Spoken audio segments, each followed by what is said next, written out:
अरे झकोरा मारई साइकिल। अच्छा तो भैया गनवे ना 22 में गनवे बजा के लोग खत्म कर देने, लबकी बार दिल और दिमाग लगावे के है, मेहनत करे के बा। पार्टी से हम जुड़ल है लेकिन ऐसे वैसे हमेशा गीत ना गाइला। अपने प्रतापगढ़ के जिला से सांस्कृतिक प्रकोष्ठ के जिला उपाध्यक्ष है और पट्टी विधानसभा से महिला सभा के विधानसभा अध्यक्ष भी बानी। पदवियों लेके टहरत है, कामों करते है, लेकिन पिछली बार इतना काम कैली अखिलेश भैया के विजय रथ यात्रा के साथ हम टहरल रही। भीड़ जौने तरह से रहल लागत ना रहल की हार होई, लेकिन एनहन छोरवा हन भैया, रड़ुआ राज चली तो कैसे देश विकास करी।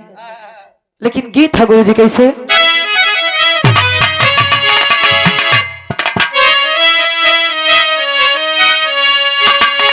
अरे झकोरा मारही साइकिल, आय हाय झकोरा मारही साइकिल, त मोदी घबराई हो झकोरा मारही साइकिल।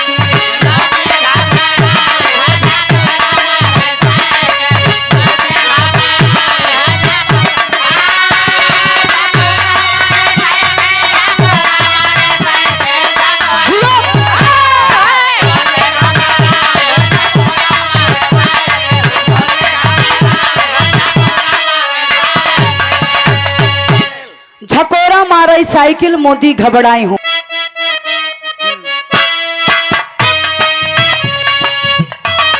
राडुवन के राज नाही हमारा के चाहिए,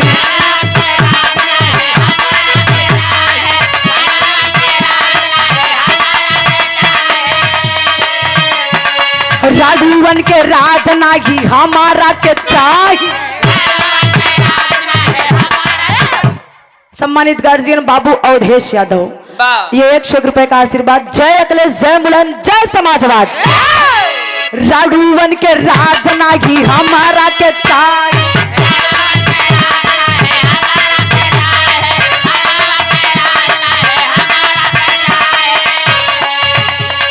देशवा के या बाकी दिलावे भैया।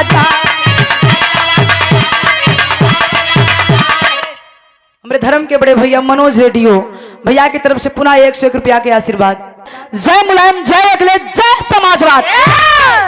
अरे राडुवन के राज नाही हमारा के चाहिए,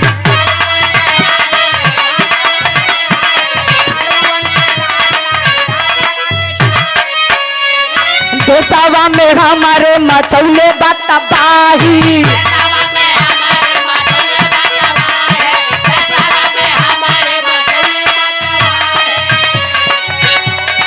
अब बाकी हो 24 में,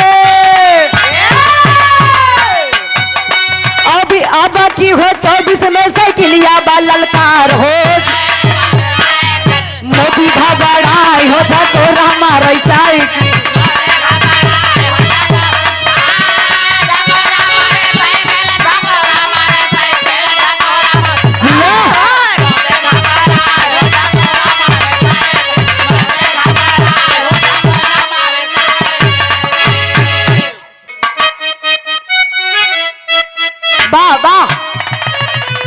भैया लाइन जौन बोले चले थे, इस सवाल बा हमार, सवाल का बा, हाथ जोड़ के हमार निवेदन बा सब भैया बाबू से, दादा लोगन से बार बार का निवेदन है,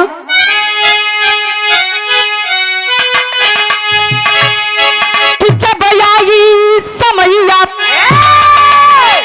जब हटावा जब आई के बा, कि अब आई समैया, अरे लगावा यखलिया, चलावा मिटावा धुआं धार साइकिलिया, चलावा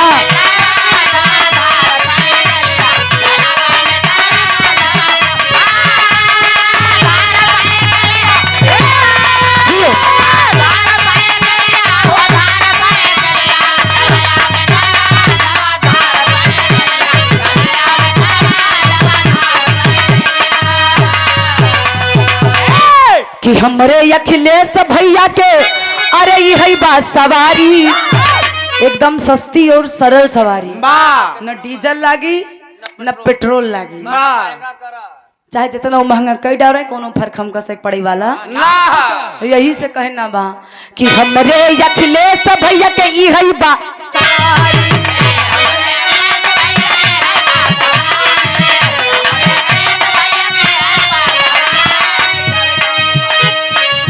बिना तेल पानी के जाई ससुरारी, बिना तेल पानी के जाए।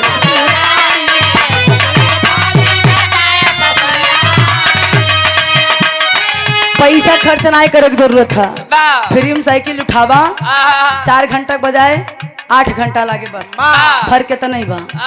रुपया बच जाए, जोन रुपया बची भैया वो काम में आई जाए ससुरारी में।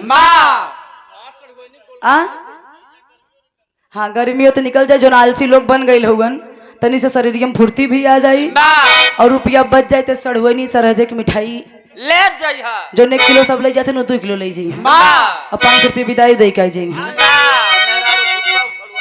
हाँ भैया यही से कहना बता,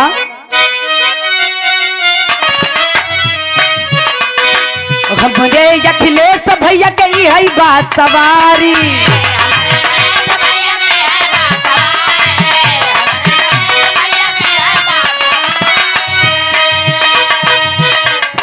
बिना तेल पानी के जाई ससुरारी,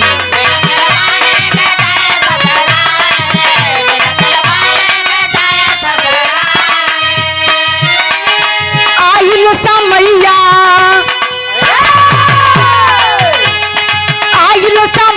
लगावा या किलिया चलावा, हुआ धाड़ सही किलिया।